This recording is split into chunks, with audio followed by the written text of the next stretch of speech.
Miami. Años 80. Las calles arden, los cadáveres se amontonan, y la cocaína circula como si fuera moneda corriente. Para muchos, basta con mencionar la mafia cubana para que aparezca en sus mentes el rostro furioso de Tony Montana, empuñando un rifle en Scarface. Otros, más informados, recordarán a los clanes de traficantes que bañaron de sangre el sur de Florida durante una década entera. Pero detrás de la mitología, entre la realidad y el olvido, hay un nombre que rara vez se menciona. Y ese nombre no pertenece a la ficción. José Miguel Batlle. Pocos lo conocen, pero su legado criminal eclipsa al de muchos mafiosos legendarios. Fue el cerebro detrás de una organización secreta conocida como La Corporación, un imperio de apuestas ilegales que llegó a tener más de 2.5 miembros activos.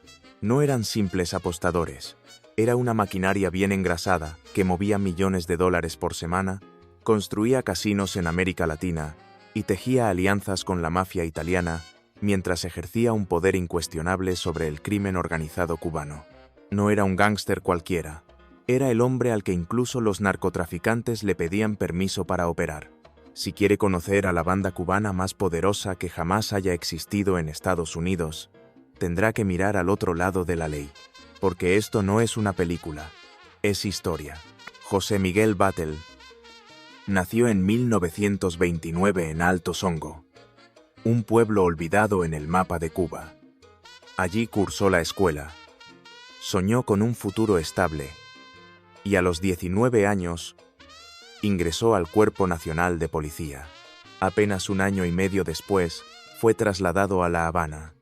Su nueva función, investigador de una unidad encargada de vigilar los juegos de azar. Pero en la Cuba de entonces, la línea entre la ley y el crimen era prácticamente invisible.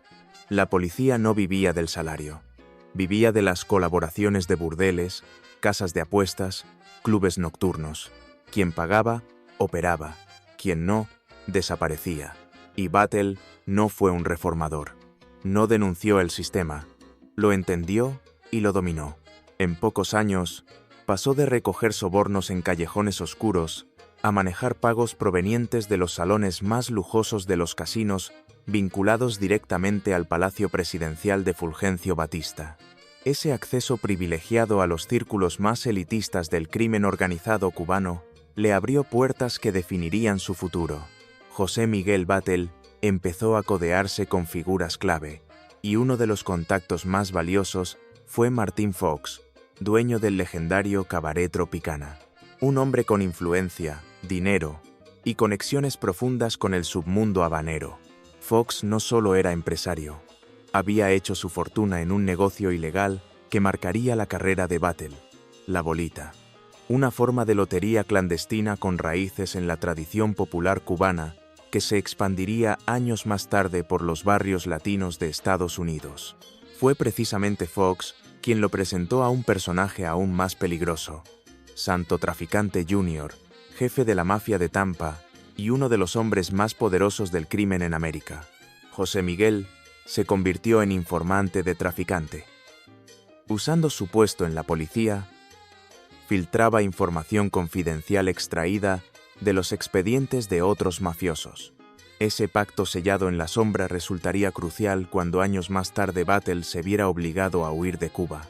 Su carrera como agente corrupto terminó abruptamente en 1959, cuando la Revolución cubana derrocó al régimen de Batista.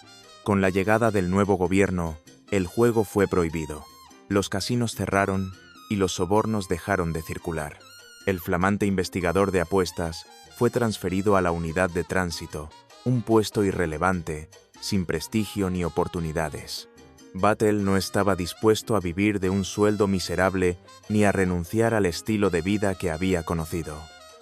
Ese mismo año, tomó la decisión que cambiaría su vida: emigrar a Estados Unidos. Se instaló en Union City, Nueva Jersey, una ciudad que albergaba una creciente comunidad de exiliados cubanos. Allí compró un pequeño bar en ruinas y comenzó a reconstruir su vida desde cero. Quería traer a su esposa y a su hijo. Pero antes de que pudiera hacerlo, surgió una oportunidad inesperada. La CIA estaba reclutando cubanos para una operación secreta destinada a derrocar al nuevo régimen de Fidel Castro. José Miguel Batlle, gracias a los contactos que había cultivado en su etapa como policía y colaborador del crimen organizado, logró unirse rápidamente como voluntario. En cuestión de semanas, fue trasladado a un campamento de entrenamiento secreto en las montañas de Guatemala. Allí se preparaba una misión de alto riesgo que pasaría a la historia como un fracaso estruendoso: la invasión de Bahía de Cochinos.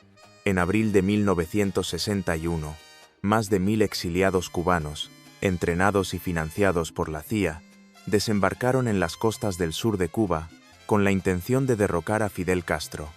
La operación fue mal coordinada, mal ejecutada, y terminó convertida en una de las derrotas más humillantes para Estados Unidos en plena Guerra Fría. Aunque la invasión fracasó militarmente, el episodio marcó profundamente a muchos de sus participantes. En el caso de José Miguel Batlle, fue su credencial definitiva ante la comunidad exiliada. Un veterano de combate, un héroe de guerra, no oficial, pero admirado y respetado. El suceso que cimentó esa reputación ocurrió cuando una de las unidades de la brigada cayó en una emboscada brutal tierra adentro, poco después del desembarco. Un soldado logró escapar y llegar hasta el grupo de Batlle, que no dudó ni un segundo. Montó una operación de rescate improvisada. Tomó el único camión que tenía su escuadrón, una ametralladora, armas cortas y, con 2 hombres más, partió hacia el frente. El terreno era hostil y las posibilidades de sobrevivir mínimas, pero contra todo pronóstico, llegaron a la zona de combate, enfrentaron fuego enemigo directo y lograron evacuar con vida a los pocos sobrevivientes que aún resistían. Fue una acción rápida, arriesgada y efectiva. No cambió el destino de la invasión, pero para quienes fueron testigos, selló la imagen de Batlle como un hombre audaz, con temple bajo presión y una lealtad inquebrantable hacia los suyos. Pero ni el coraje ni la determinación fueron suficientes. La invasión fue un desastre.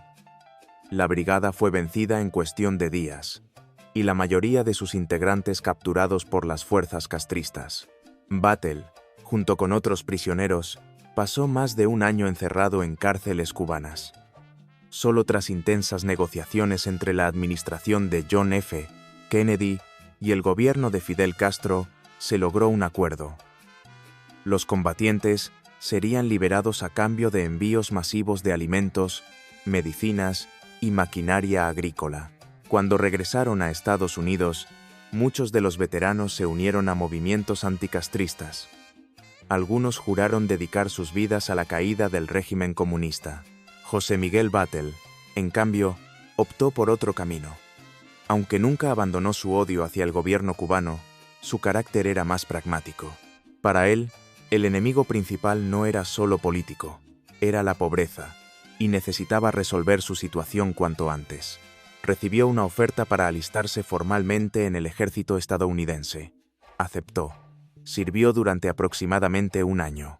Fue una etapa breve, pero le permitió cumplir uno de sus principales objetivos: traer finalmente a su esposa y a su hijo a vivir con él en Estados Unidos. Después de licenciarse, regresó a Union City. El bar que había comprado anteriormente ya estaba vendido. Tenía un techo sobre la cabeza, pero ningún ingreso. Fue entonces cuando apareció una vieja conexión con una nueva propuesta. Ángel Mujica, antiguo compañero en la policía habanera y camarada en la invasión de Bahía de Cochinos, le ofreció un puesto como socio en una pequeña operación clandestina. El negocio de la bolita, la versión local de la lotería ilegal cubana. Batlle aceptó. En ese momento, parecía apenas una forma modesta de sobrevivir. Pero ese gesto, simple y casi casual, marcaría el nacimiento de uno de los imperios criminales más estructurados y lucrativos que hayan surgido jamás entre los exiliados latinos en Estados Unidos. Ángel Mujica le propuso a José Miguel Batlle asociarse en una pequeña casa de apuestas clandestina.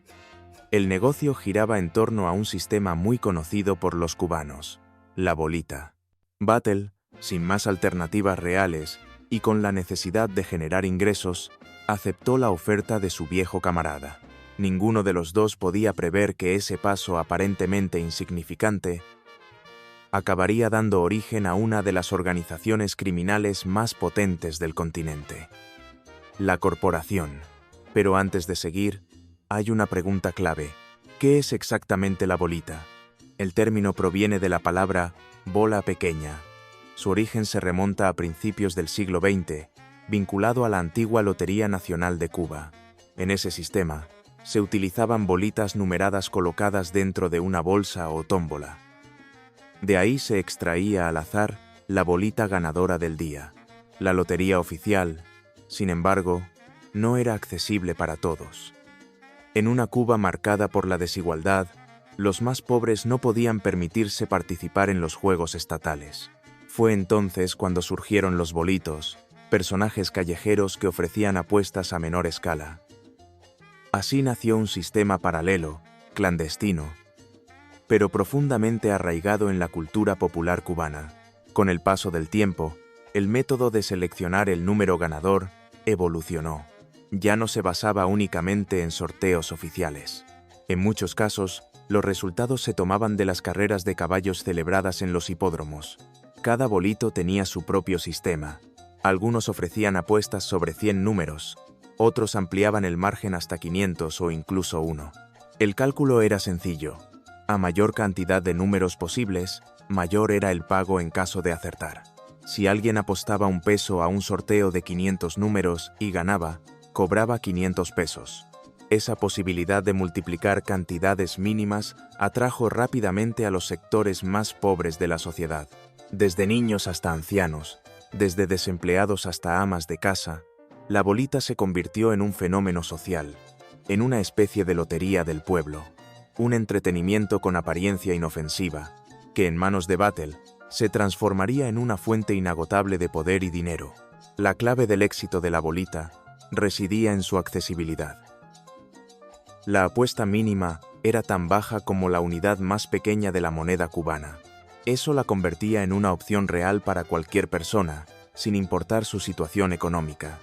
Desde vendedores ambulantes hasta jubilados, desde obreros hasta ancianas en bata de casa, todos jugaban. En una realidad donde un peso no compraba prácticamente nada, apostar por la esperanza de multiplicarlo por 500 o por 1 era casi un acto de lógica popular. Desde niños hasta ancianos, desde desempleados hasta amas de casa, la bolita se convirtió en un fenómeno social, en una especie de lotería del pueblo, un entretenimiento con apariencia inofensiva, que en manos de Battle se transformaría en una fuente inagotable de poder y dinero. La bolita se convirtió en el pasatiempo nacional de los pobres. La fascinación por el juego no tardó en adquirir una dimensión casi mística. Surgieron sistemas infalibles para elegir el número ganador y una industria paralela de supersticiones. Algunos basaban sus decisiones en sueños y señales. Otros, en pequeños libros de interpretación onírica que asignaban cifras a elementos simbólicos. Un sueño con agua podía significar el número 17. Un muerto, el 48. Un gallo, el 7. Con la llegada masiva de exiliados a Estados Unidos en la década de 1960, no solo viajaron personas, también emigraron sus costumbres, entre ellas, el fervor por la bolita. Y en medio de esa diáspora, un hombre entendió que había una demanda sin oferta: José Miguel Battle. Cuando se convirtió en socio de Mujica en el pequeño negocio de apuestas, encontró una operación precaria, sin proyección de crecimiento. Pero también vio el potencial. El juego tenía mercado, identidad cultural y una clientela asegurada. Solo necesitaba organización. Para escalar el negocio, hacían falta dos elementos: dinero y protección política. Por un lado, se requería capital para cubrir premios elevados. Cuanto más crecía el número de apostadores, mayor era el riesgo de tener que pagar cifras considerables a los ganadores. Por otro, necesitaban asegurarse de que la policía no cerrara los locales en cuanto el negocio empezara a ser visible. Las redadas eran inevitables si no se contaba con contactos estratégicos dentro de los cuerpos de seguridad y la clase política. Y fue ahí donde la historia personal de Battle, sus vínculos con la mafia y su experiencia como ex policía comenzaron a marcar la diferencia.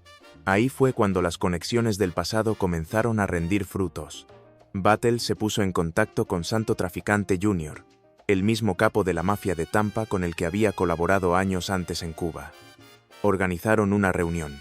En ella, Battle expuso con frialdad su ambicioso plan: expandir la bolita como un sistema de apuestas masivas en los barrios cubanos de Nueva York y Union City.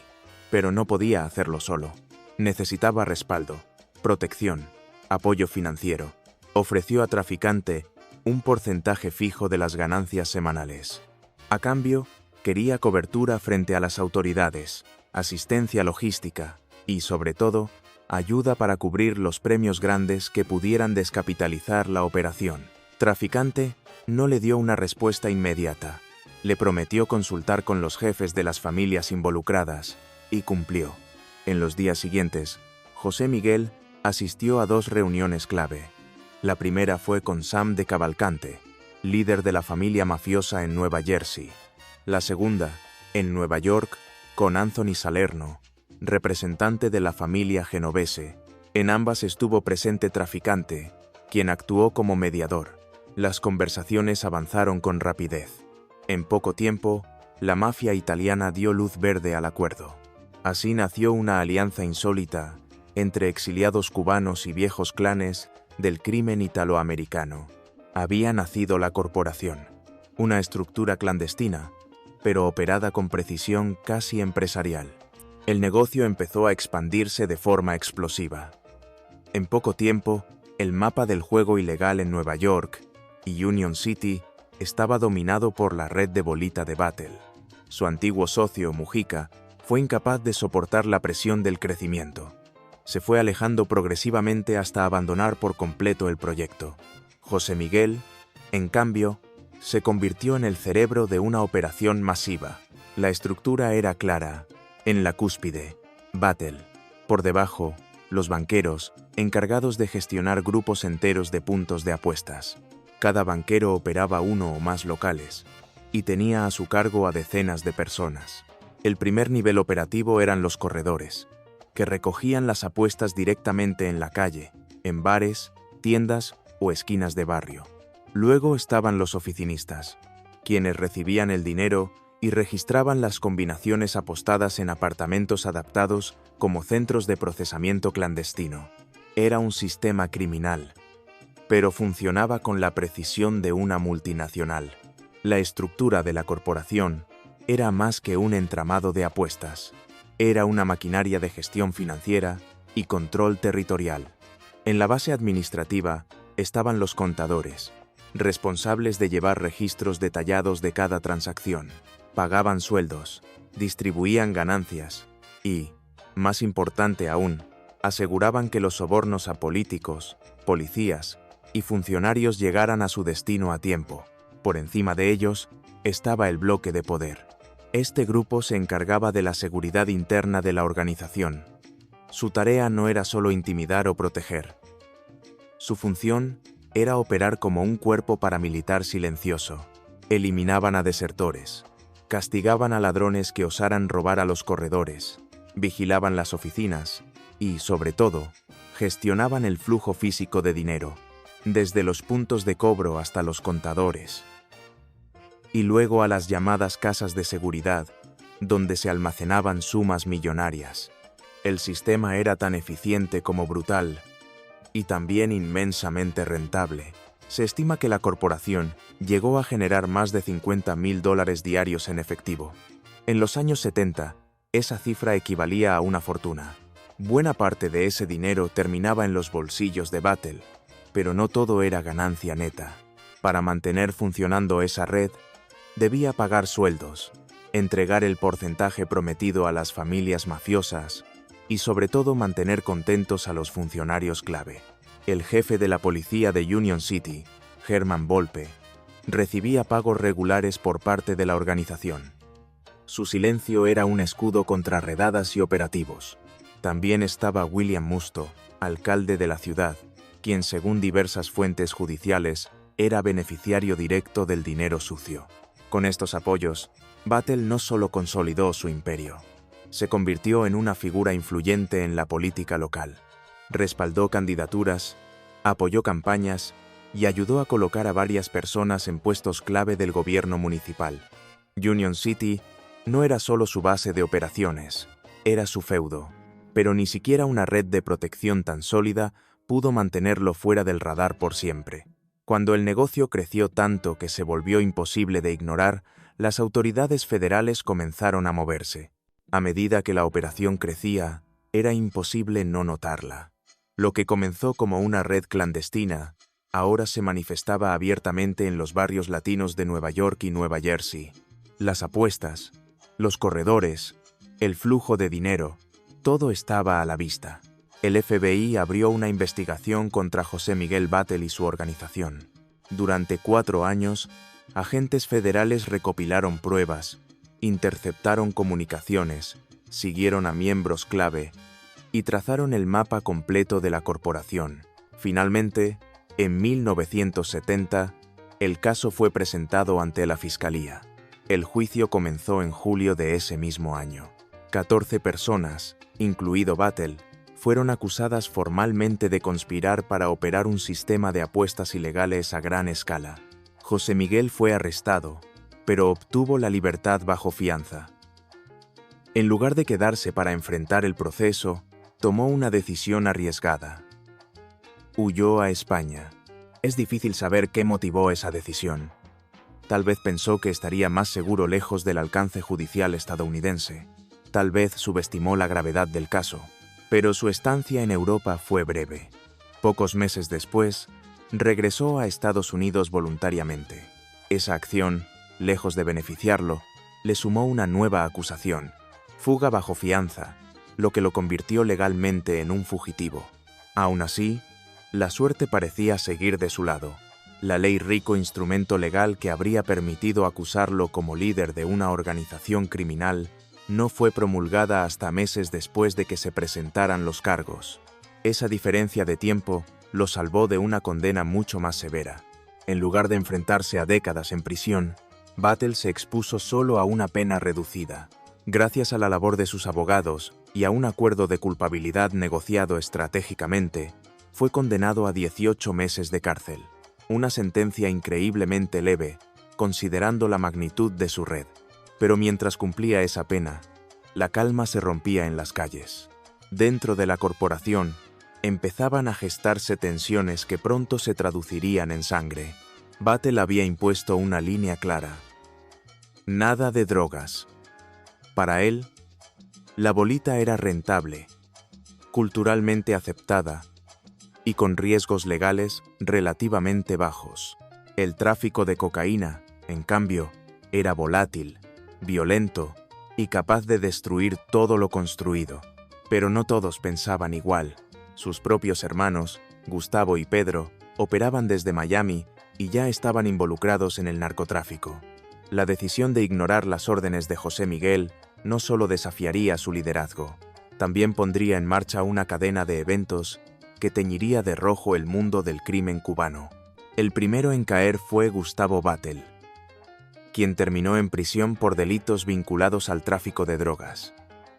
Su hermano Pedro, en lugar de detenerse, se trasladó a Nueva York. Allí, en secreto y sin el conocimiento de José Miguel, continuó con las operaciones de cocaína. Pero esta vez no lo hizo solo. Lo acompañaba un joven integrante de la organización, conocido por su apodo, Ernesto. Y para entender lo que vendría después, es necesario detenernos en él. Ernesto era apenas un muchacho cuando conoció a Batlle. El encuentro se produjo en España, durante la breve etapa en la que José Miguel había huido allí tras su primera imputación en Estados Unidos. La presentación vino de conocidos comunes. Batlle, ya llamado el padrino por sus hombres, vio en él un potencial ideal para moldear un soldado leal. Era joven, ambicioso, sin miedo, un perfil perfecto para tareas que requerían sangre fría y obediencia absoluta. Lo integró de inmediato a la corporación. En España, bajo la tutela directa de Batlle, Ernesto cometió su primer asesinato, un bautismo de fuego que lo uniría definitivamente a los círculos más oscuros de la organización. Cuando José Miguel regresó a Nueva York, Ernesto lo acompañó. Allí, rápidamente conectó con Pedro, el hermano rebelde. Ambos compartían ambición, falta de escrúpulos y una visión más agresiva del negocio. Mientras Vatel insistía en mantener la bolita como eje central de la corporación, ellos se sumergieron de lleno en el narcotráfico. Y al principio, todo parecía funcionar. Vendían cocaína, ganaban dinero y no enfrentaban competencia significativa. Pero ese equilibrio se rompería pronto con la llegada de un viejo enemigo, Palulu, un gángster cubano con historia. Palulu, que ya había tenido conflictos con los hermanos Vatel en Miami, se trasladó a Nueva York y montó su operación a escasas cuadras del territorio de Pedro. Las tensiones no tardaron en resurgir. La chispa se encendió cuando los hombres de Palulu empezaron a vender droga en la zona controlada por Pedro. La respuesta fue brutal. Ernesto los asesinó y se apropió de mercancía por un valor de $20,000. Este incidente ocurrió justo cuando José Miguel Vatel estaba a punto de salir de prisión. Al enterarse, su reacción fue de furia absoluta. No solo había perdido el control sobre sus hermanos, sino que ahora sus órdenes estaban siendo desafiadas abiertamente. Para él, este tipo de actos no eran una simple falta de disciplina, eran una amenaza directa al modelo que había construido con precisión durante años, y sabía por experiencia lo que significaba ese camino. Años atrás, en Miami, él y Pedro habían estado a punto de morir por un conflicto similar. José Miguel Vatel no dudó. Ordenó a Pedro que abandonara de inmediato el negocio del narcotráfico y se mantuviera al margen. No más cocaína, no más provocaciones, no más riesgos. Pedro, al menos en apariencia, acató la instrucción.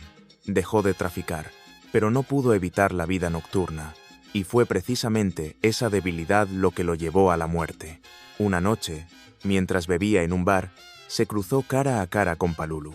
El encuentro no terminó con palabras. Se produjo un tiroteo violento. Pedro Vatel fue asesinado. La noticia destrozó emocionalmente a José Miguel. El dolor por la pérdida de su hermano se mezcló con una necesidad abrasadora de venganza. Vatel no era un hombre que perdonara, y la idea de que Palulu, un viejo rival, ahora doblemente enemigo, hubiera matado a un miembro de su sangre, lo consumía. El problema era que Palulu no solo era peligroso, era increíblemente escurridizo. Había sobrevivido ya a varios enfrentamientos, pero eso no detuvo al padrino. Puso en marcha una operación de represalia.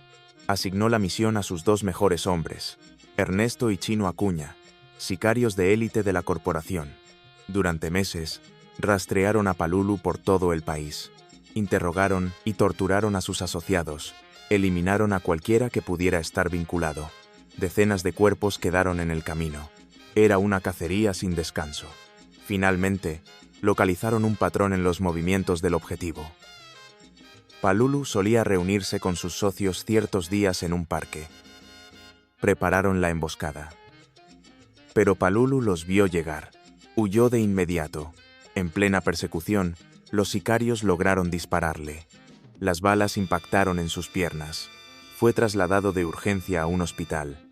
La gravedad de las heridas obligó a los médicos a amputarle una pierna. La venganza no se completó. Y, para frustración de Vatel, Palulu no solo sobrevivió, sino que poco después fue arrestado por el asesinato de Pedro. Terminó en prisión, donde lejos de estar a salvo se convirtió en un blanco permanente. Vatel intentó matarlo una y otra vez, pero el destino, o tal vez el azar, parecía seguir protegiendo al asesino de su hermano.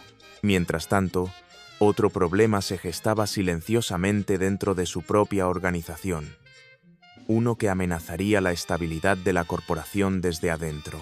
Desde la muerte de Pedro, Ernesto empezó a desestabilizarse. El joven sicario, alguna vez protegido y admirado por Vatel, comenzó a perder el control.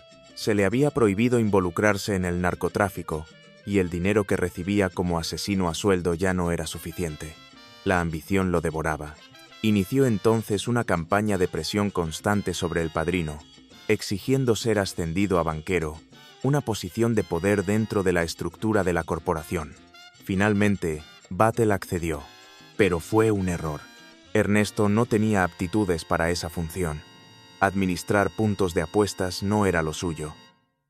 No entendía de finanzas, logística ni disciplina. Su gestión solo generó pérdidas, y cuando las cifras empezaron a hablar por sí solas, José Miguel lo destituyó. Herido en su orgullo, Ernesto decidió romper filas. Usó su reputación como sicario para pedir préstamos a otros banqueros. Grandes sumas. Prometía retornos, protección, favores, pero nunca devolvía el dinero, hasta que se topó con uno que simplemente le dijo no. Fue entonces cuando Ernesto concibió una idea desesperada: secuestrar al banquero y exigir un rescate a la organización. El plan fue un desastre. El banquero lo reconoció. Intentó eliminarlo para cerrar el asunto, pero falló. La noticia se propagó de inmediato. La traición no podía ser ignorada. Los banqueros, nerviosos y temerosos, organizaron una reunión con Vatel. Aunque muchos de ellos sabían que Ernesto era considerado casi como un hijo por el padrino, esta vez se arriesgaron a hablar. Todos coincidían: debía morir. Vatel los escuchó, en silencio, y asintió. El primer intento de asesinato se produjo en Nueva York. Falló. Ernesto logró escapar. Huyó a Miami.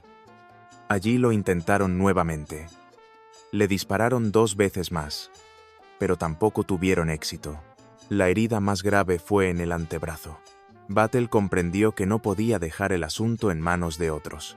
Se trasladó personalmente a Miami, acompañado por los principales sicarios de la corporación. Con ayuda de contactos locales, localizaron el escondite de Ernesto. José Miguel lideró el ataque. Entró al apartamento junto a sus hombres, armado, y fue él mismo quien disparó entre los ojos del joven, al que una vez consideró como familia.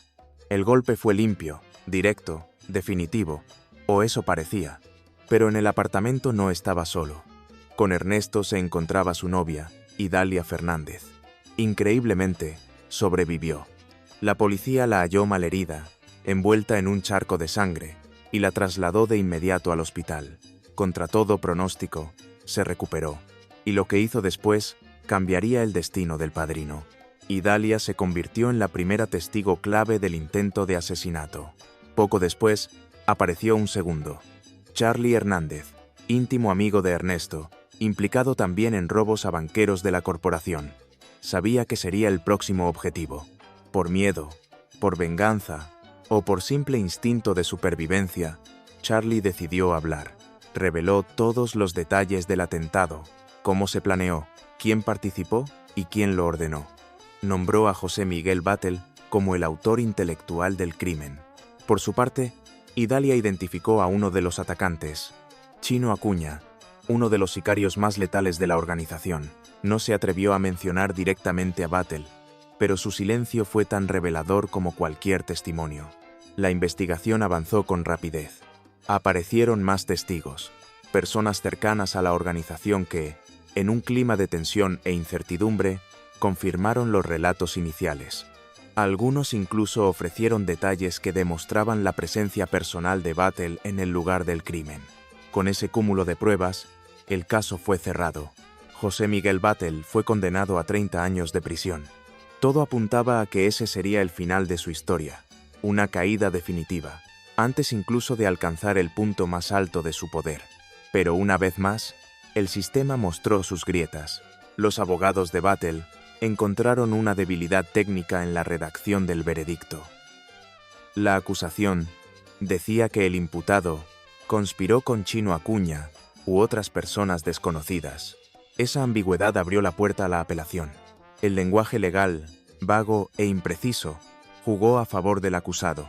La defensa se acercó entonces a la fiscalía con una propuesta. Retirarían el cargo directo de asesinato si José Miguel se declaraba culpable de haber ordenado el crimen. Los fiscales aceptaron. Lo que no sabían era que Vatel tenía otro as bajo la manga, un juez favorable, uno que, al momento de dictar sentencia, optó por lo inesperado.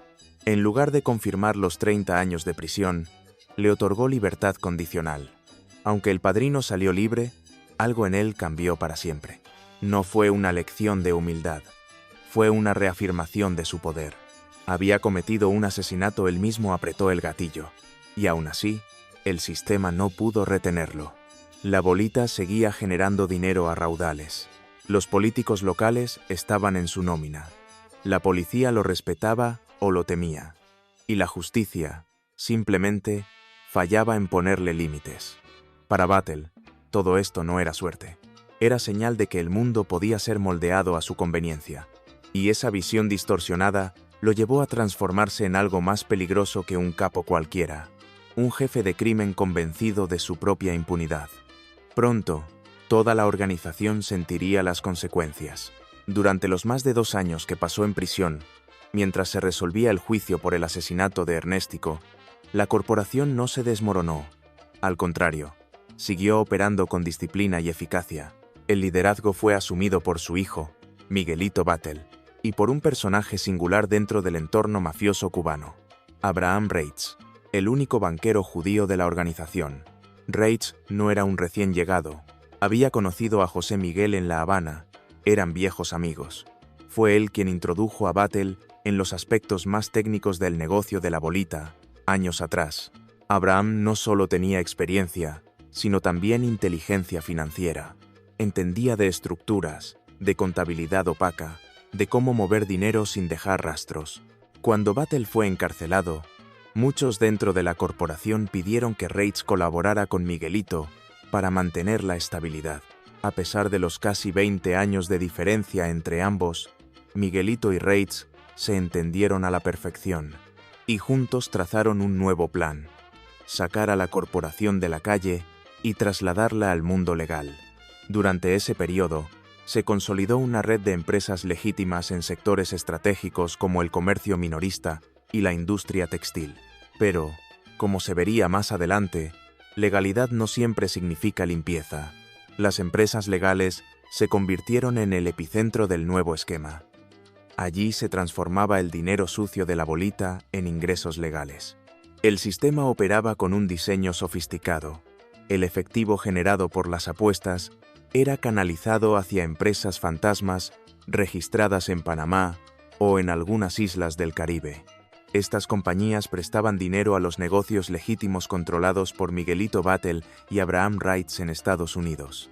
Luego, ese capital ya blanqueado a través de facturación simulada salía por el otro extremo como ingresos completamente legales.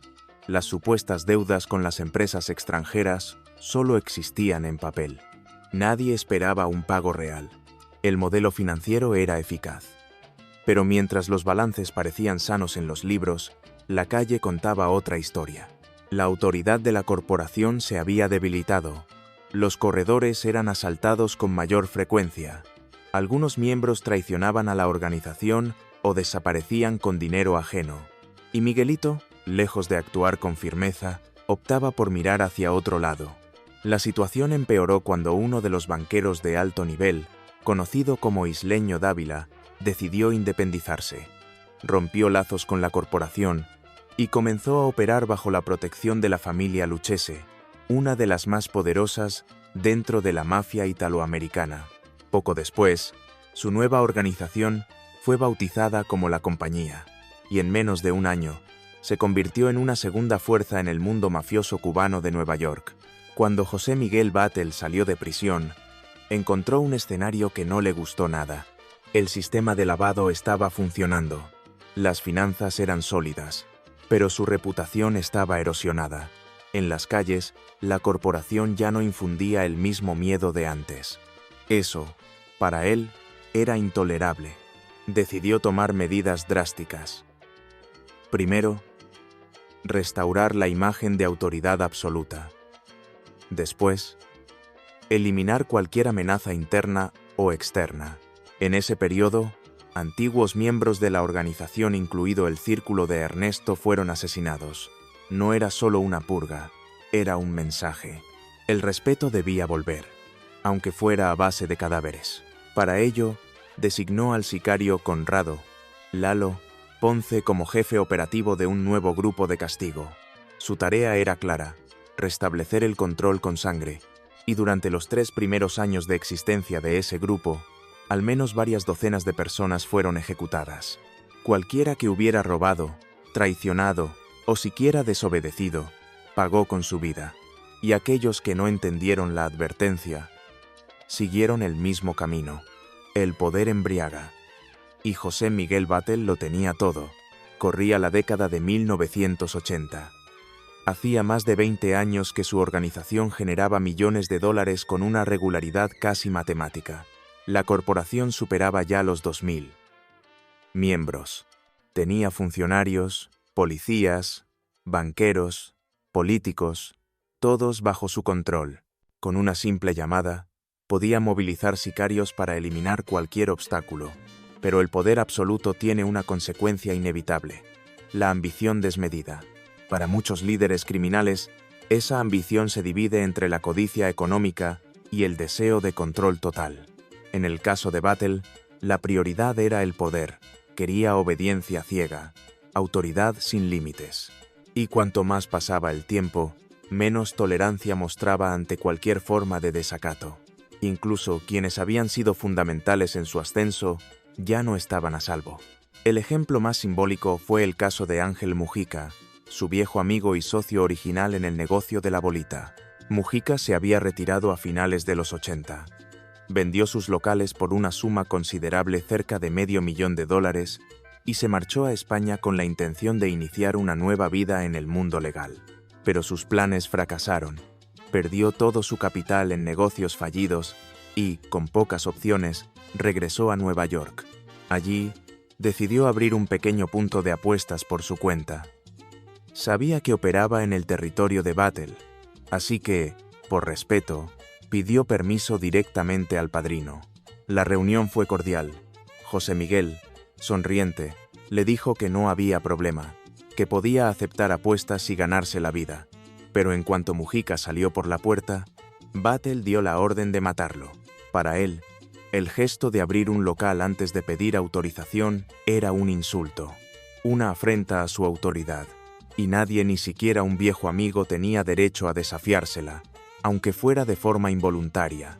Ángel Mujica fue asesinado poco después. Como tantos otros, fue víctima de la transformación del padrino en una figura que ya no conocía lealtades, solo control absoluto. Para José Miguel Batlle, el error de Ángel Mujica no fue abrir un negocio sin su permiso, fue hacerlo antes de pedirlo. Ese matiz, para otros insignificante, él lo interpretó como un acto de desafío. Y en su mundo, el desafío se pagaba con la vida. Mujica fue solo uno más. Al menos otras 5 personas que habían estado a su lado en los primeros años de la corporación, amigos, socios, colaboradores, corrieron la misma suerte. Todos creyeron que su historia compartida les daba derecho a cierta indulgencia. Batlle pensaba distinto. Cualquier gesto que pusiera en duda su autoridad debía eliminarse.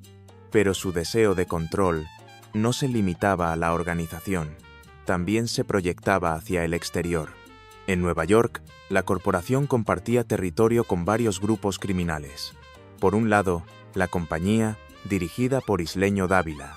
Por otro, la Cosa Nostra, la mafia italiana, que operaba su propia versión del juego de números, similar a la bolita. Para evitar guerras innecesarias, se estableció un acuerdo tácito entre las partes. Ninguna organización podía abrir un punto de apuestas dentro de un cierto radio de otro grupo.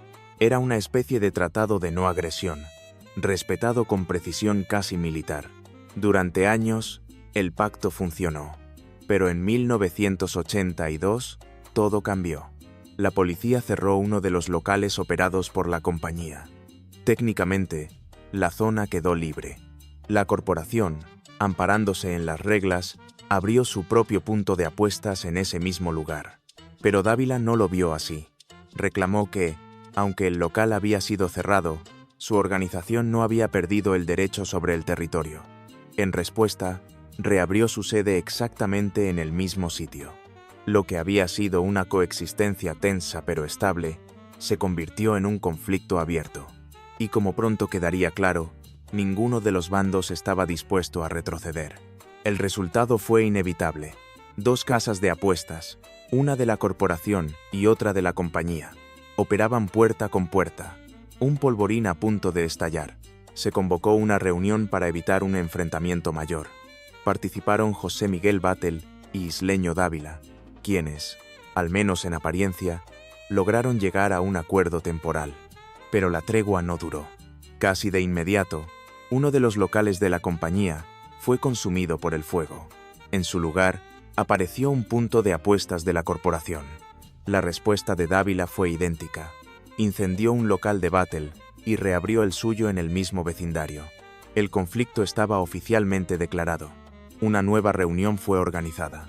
Esta vez, con participación de la familia Lucchese, que respaldaba a Dávila, y la familia Genovese, históricamente aliada de Battle.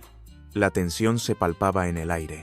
Finalmente, en 1983, representantes de los 4 grupos Genovese, Lucchese, la corporación y la compañía se sentaron en la misma mesa. Era un intento desesperado de evitar una guerra abierta. Pero ninguna de las reuniones surtió efecto. Poco después del último encuentro, un miembro de la corporación fue asesinado. Los autores fueron identificados como sicarios de la familia Lucchese.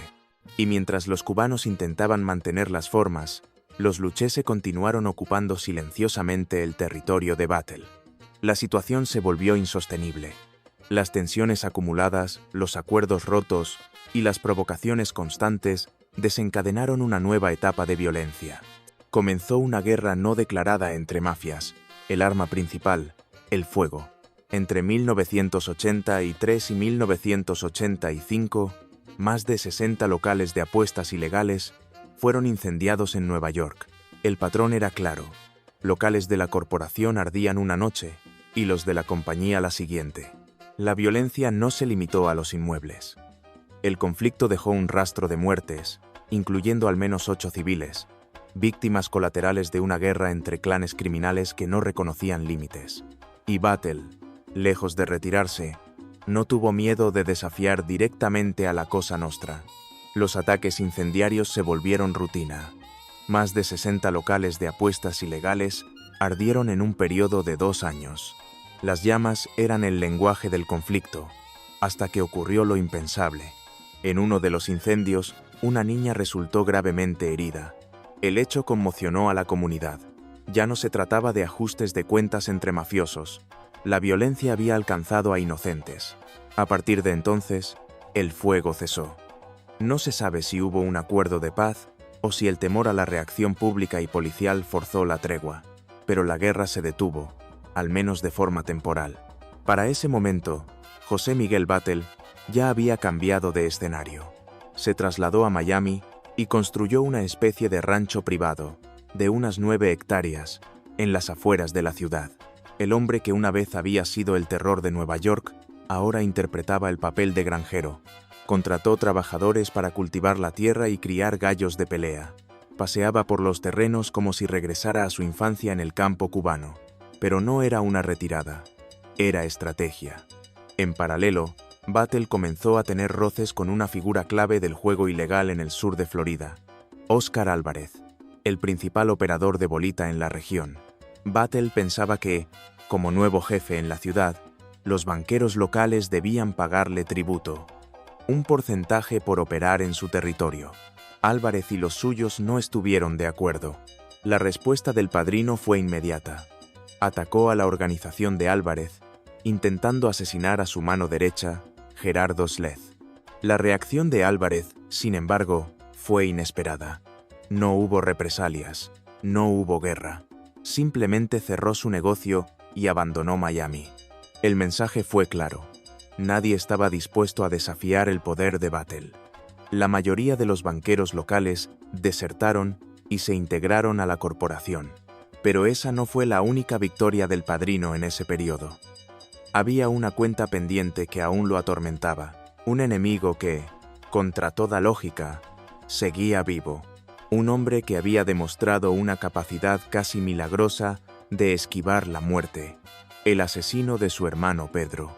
Lo que ocurrió a continuación podría parecer un guión de comedia negra, pero fue real.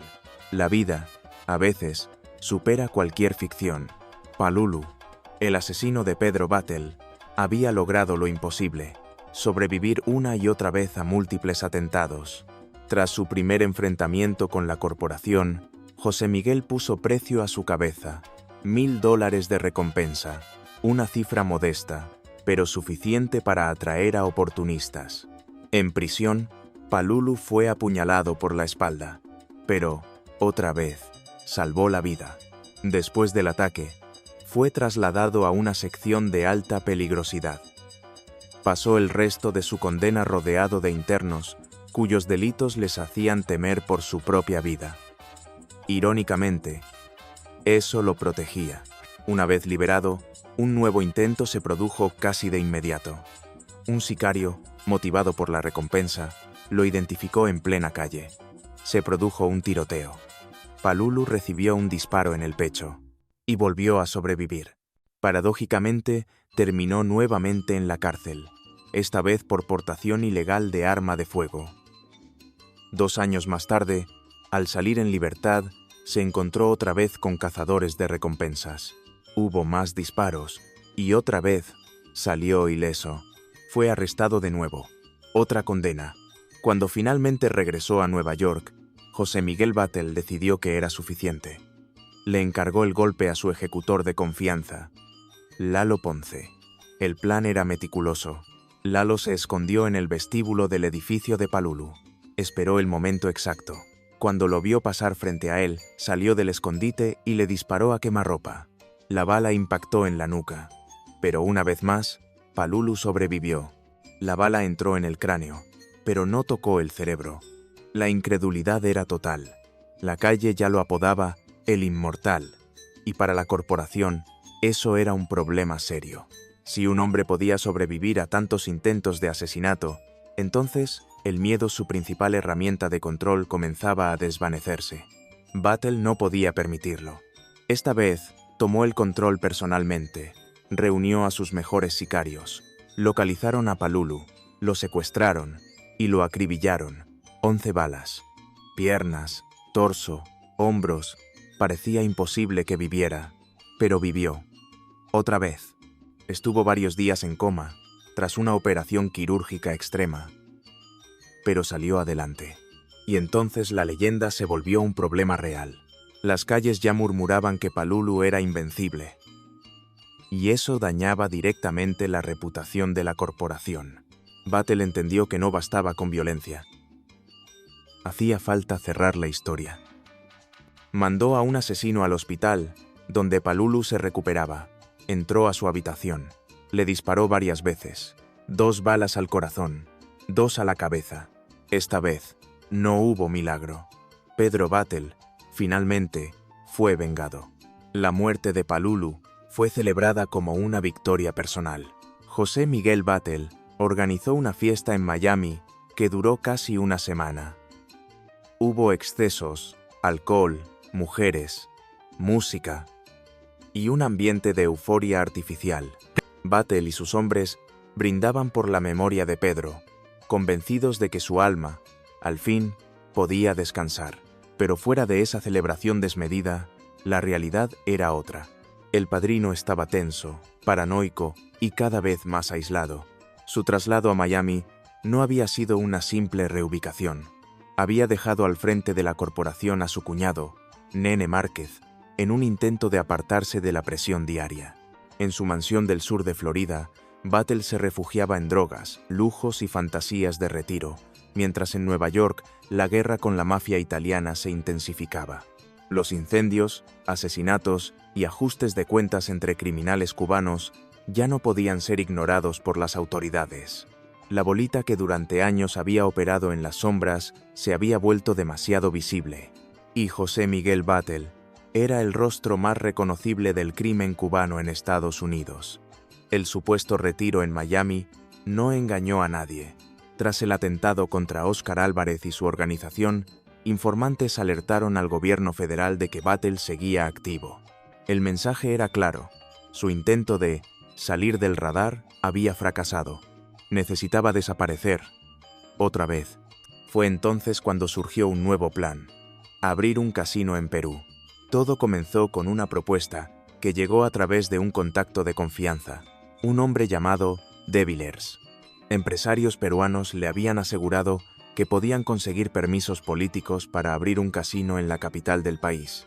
Ellos no tenían el capital, pero sí las conexiones necesarias para operar con impunidad. A cambio, solo pedían una participación menor en la propiedad. De Villers transmitió la propuesta a Battle, que la aceptó sin dudar. José Miguel Battle aceptó la propuesta encantado.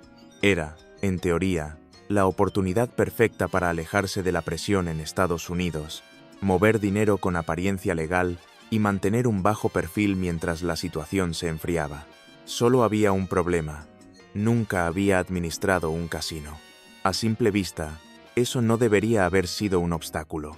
Contratar expertos, delegar funciones y dejar que el negocio se manejara solo era, en teoría, sencillo. Y así comenzó. Battle contrató a profesionales capacitados, les ofreció sueldos generosos y un porcentaje de las ganancias al gerente general. Al principio, funcionó. El equipo que formaron era sólido y el casino tuvo un impacto inmediato. Fue un éxito. Hasta entonces, en Perú, no existía nada parecido. Pero el buen comienzo no duró. Pronto comenzaron a surgir competidores. Y cuando Battle llegó personalmente al país, todo se vino abajo. El supuesto empresario internacional llegó convertido en una caricatura de sí mismo. Cocaína, alcohol, caprichos, amenazas, desorden. Battle se comportaba como un déspota fuera de control, como un noble medieval en su castillo privado. Estaba permanentemente drogado o borracho. Insultaba al personal. Acosaba a las empleadas. Lanzaba amenazas de muerte por cualquier desacuerdo.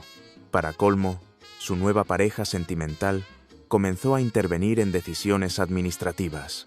Su criterio era errático y sus órdenes chocaban con las del gerente. Luego llegaron los parientes. Battle empezó a colocar familiares en cargos del casino, reemplazando a empleados con experiencia. El primero en marcharse fue el gerente general.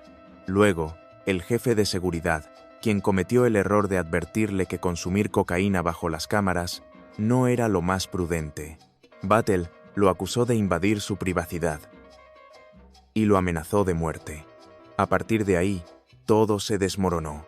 Los empleados comenzaron a renunciar en cadena. La reputación del casino se deterioró. Nadie quería trabajar bajo un mando tan errático y peligroso. Lo que había comenzado como una inversión estratégica, pronto se convirtió en un espectáculo patético de autodestrucción. El deterioro era inevitable.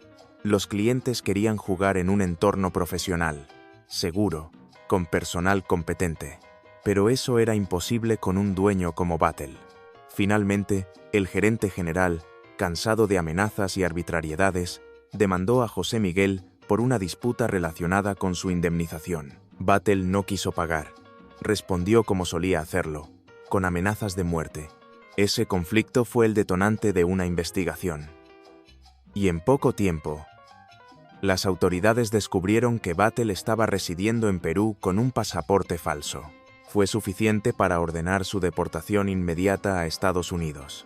El casino sobrevivió un tiempo más, pero sin liderazgo ni personal cualificado, terminó cerrando por pérdidas. Para las autoridades estadounidenses, el regreso de Battle fue un regalo inesperado. Desde el momento en que salió del país, rumbo a Perú con documentos falsificados, se le había perdido el rastro. De no haber llamado la atención con su comportamiento errático, podría haber vivido tranquilamente en el extranjero, manejando su imperio desde la sombra, pero ahora estaba de vuelta, y el margen de error era mínimo. El FBI llevaba años intentando atraparlo, y ahora tenían nuevamente acceso directo a su persona. En varias ocasiones estuvieron cerca. Una de ellas, en un caso de asesinato por encargo, interceptaron una llamada de uno de sus subordinados, quien planeaba un golpe contra un objetivo específico. La idea era esperar que, una vez cometido el crimen, ese subordinado informara directamente a Battle. El teléfono de José Miguel fue intervenido. Solo era cuestión de tiempo. Pero el plan se desmoronó. Battle se enteró misteriosamente de la escucha y cortó toda conversación sensible por teléfono. No fue la única vez. El mismo patrón se repitió en otras operaciones. Cuando el cerco se cerraba, Battle desaparecía justo a tiempo. Todo apuntaba a lo mismo. Tenía un infiltrado dentro del equipo de investigación. La otra estrategia de las autoridades era buscar fisuras en su círculo. En cada golpe policial, alguien de la corporación terminaba en prisión. El objetivo, presionarlos para que hablaran. Pero ninguno hablaba, nadie cooperaba. José Miguel Batlle sabía cómo mantener la lealtad de sus hombres, incluso tras las rejas. Mientras estaban en prisión, sus familias recibían dinero regularmente, y ellos también, depósitos constantes en sus cuentas carcelarias, abogados pagados, visitas cubiertas. Era un sistema de silencio cuidadosamente financiado. Lo mismo ocurría con los banqueros de la bolita. De vez en cuando, alguno era detenido por juego ilegal, lavado de dinero o evasión de impuestos. Algunos incluso se declaraban culpables, pero nadie mencionaba a Batlle. Nunca. Todos conocían la historia de Idalia Fernández, la joven testigo del caso Ernéstico. Sobrevivió al intento de asesinato y tiempo después apareció muerta en su apartamento. El mensaje estaba claro. Quien rompiera el código pagaba con su vida. Por eso, cuando José Miguel fue deportado de Perú por usar un pasaporte falso, las autoridades federales entendieron que no podían dejar pasar esa oportunidad. La falsificación de documentos es un delito federal, y aunque menor en comparación con los crímenes que llevaba décadas cometiendo, era suficiente para detenerlo sin necesidad de cooperación interna. Pasaron unos meses entre papeleo, burocracia y vigilancia. Pero finalmente, la policía obtuvo una orden de arresto y otra de allanamiento en su mansión de Miami. Lo que encontraron dentro no solo confirmaba su peligrosidad. Una escopeta cargada, una pistola sin registro y algo más, documentación y pistas que lo vinculaban con grupos radicales de exiliados anticastristas a los que habría financiado en secreto. Este último punto no aportó mucho desde el punto de vista legal, pero demostró que, pese a todo, José Miguel Batlle nunca había dejado de luchar su guerra personal contra el régimen cubano. Aquellas pruebas sobre sus vínculos anticastristas no influyeron en su destino legal, pero confirmaban un hecho innegable. Batlle jamás aceptó la pérdida de su país. Por el cargo de falsificación de pasaporte, sus abogados lograron un acuerdo favorable. Se declaró culpable y recibió una sentencia suspendida. Pero no corrió la misma suerte con el cargo por tenencia ilegal de armas de fuego. El caso fue a juicio, y José Miguel Batlle fue condenado a 18 meses de prisión. Salió en libertad en marzo de 1999. A simple vista, Batlle ya no parecía una amenaza. Era un anciano de 70 años, deteriorado, con problemas de salud, caminaba más lento, hablaba con voz más apagada. Pero las apariencias engañan. Dentro de la corporación, seguía siendo una figura incuestionable. Para los miembros más jóvenes, era una leyenda viviente. El hombre que construyó un imperio criminal desde cero, que generó millones de dólares semanales durante décadas y que nunca pasó más de 10 años en la cárcel. Era admirado, temido y obedecido, pero el mito no podía sostenerse eternamente. En 2005, José Miguel Batlle fue arrestado nuevamente. Esta vez, el caso era diferente. Las autoridades lo vinculaban directamente a una conspiración bajo la ley RICO, la misma herramienta que décadas antes casi lo había alcanzado. La acusación era clara, la corporación seguía operando, y Batlle estaba involucrado en una serie de incendios provocados en puntos de venta de lotería ilegal. La fiscalía no llegaba sola, tenían testigos sólidos. Uno de ellos era Vincent Cafaro, antiguo intermediario entre la corporación y la familia Genovese. Cafaro había trabajado directamente con Tony Salerno, uno de los jefes de la mafia italiana más influyentes de su época. Cafaro declaró que Batlle no solo participaba en las operaciones, sino que estaba en el centro de una red de juego ilegal con ingresos millonarios. La red finalmente se tensaba alrededor del padrino. Las autoridades también contaban con Robert Hopkins, el nexo entre la compañía y la familia Lucchese. Su testimonio confirmaba lo dicho por Vincent Cafaro. Y no era todo. Los investigadores habían reunido pruebas de blanqueo de dinero que implicaban directamente a miembros de la organización y expusieron el sistema mediante el cual Miguelito Battle y Abraham Reitz canalizaban el dinero de la bolita hacia negocios legales. Incluso, los casinos en apariencia legítimos eran utilizados para lavar efectivo enviado desde Estados Unidos. En 2006, más de 20 personas fueron procesadas por el caso, incluyendo a José Miguel Battle. Solo 9 llegaron a juicio. Varios acusados se declararon culpables por anticipado. Otros aceptaron colaborar con la fiscalía, pasándose al bando de los testigos protegidos. El juicio duró 6 meses. José Miguel Battle, el padrino, terminó declarando su culpabilidad tras 2 meses de proceso. Fue condenado a 20 años de prisión. Su hijo, Miguelito, recibió 15 años. Abraham Reitz, el cerebro financiero de la operación, intentó obtener indulgencia convirtiéndose en testigo, pero no recibió ningún beneficio por su cooperación. Fue condenado a 15 años y, abrumado por la caída, se quitó la vida en prisión. Battle, por su parte, no cumpliría la totalidad de su condena. Su salud se había deteriorado gravemente. Las autoridades le autorizaron recibir tratamiento en un hospital en Colombia.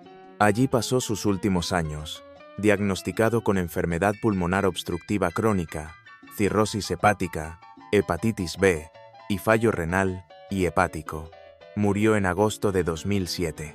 Con su muerte y el encarcelamiento de sus hombres más cercanos, la corporación se desmoronó. Hasta el día de hoy, no hay evidencia de que siga existiendo como fuerza significativa en el crimen organizado estadounidense. Y hasta aquí el video de hoy. Gracias por acompañarnos en este recorrido por la historia real de José Miguel Battle y la corporación, la organización criminal cubana más poderosa que haya operado en territorio estadounidense. Si te ha parecido interesante este caso, suscríbete al canal, activa la campanita para no perderte nuevos contenidos y comparte este video con quienes disfrutan de historias reales del crimen organizado. Nos vemos en el próximo documental.